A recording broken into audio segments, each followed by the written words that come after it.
So I'm going to start doing some videos on horror-based video games because I'm a massive fan of gaming, and I've got a long history of having a fascination with the horror genre within video games. So I thought I would start with one of the first true horror experiences I had with video games, and that was on the PC in 1992 for a game called Alone in the Dark.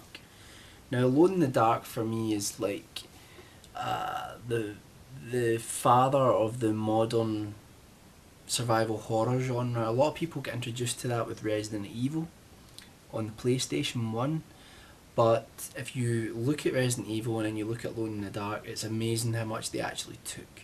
So, Alone in the Dark is about a mansion in Louisiana called Derceto, that its owner, a man called Jeremy Hartwood, has recently committed suicide there.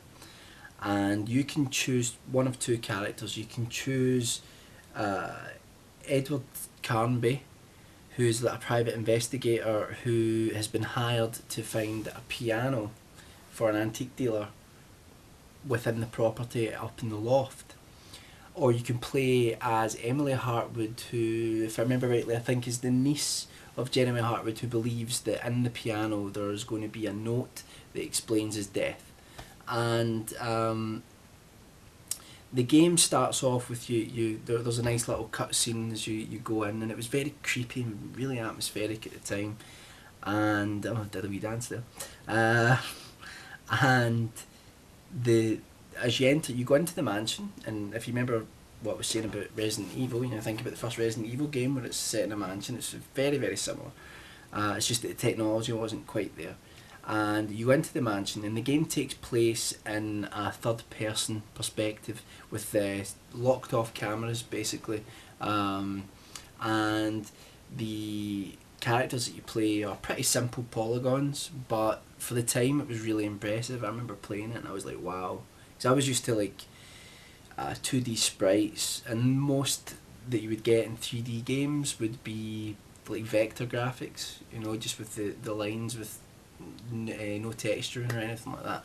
So this was pretty impressive. I remember going down to my friends who lived at the bottom of the street that I lived on, and he had was it a 286 or a 386 computer, and we played Alone in the Dark like all day with me, him and his brother, and we played Wolfenstein 3D as well. And Alone in the Dark was it was an eye-opening experience. I loved it, and later on I got it for the PC when I finally got a PC, and really enjoyed it. So when you go into the mansion, let's say it's in a third person perspective, and you control your character going around the mansion. And basically, as soon as you go into the mansion, the door's locked behind you, and you're locked in the house. You can't get out, so the only way to move is forward, basically. And you end up being in situations where you have to solve puzzles, pick up inventory items, and you also have to use combat. Although it's not a massive part of the game, it is definitely there. And the weapon, you can get all sorts of weapons for the game, but the main thing I remember is it's heavily influenced by the writing of H.P. Lovecraft, and you get all sorts of demons and zombies and things like that to fight.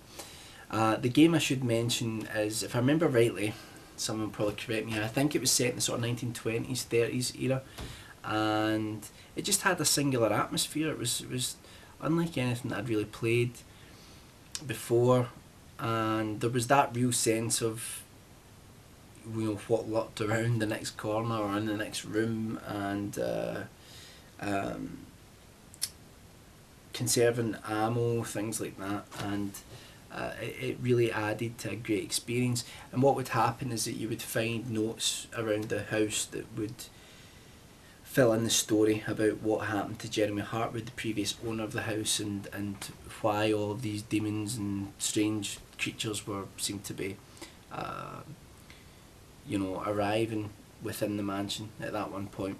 So it was really, really enjoyable. I loved it, and I think Resident Evil took what Alone in the Dark did, and then they made it better, I think. Although in some ways Resident Evil 1 is aged worse than Alone in the Dark, because Resident Evil 1's got, you know, a lot of pretty terrible cutscenes, but that adds to the charm of the game. So if you've played Resident Evil, and if you can get past the fact that obviously the game is of its time graphically, go back and check this game out. It's really, really worth it. It's a great horror story. It's very, very creepy, and I loved it, so I would definitely recommend it. So check it out, and I hope you're all having a good day. Well, good night. It's late. Good night.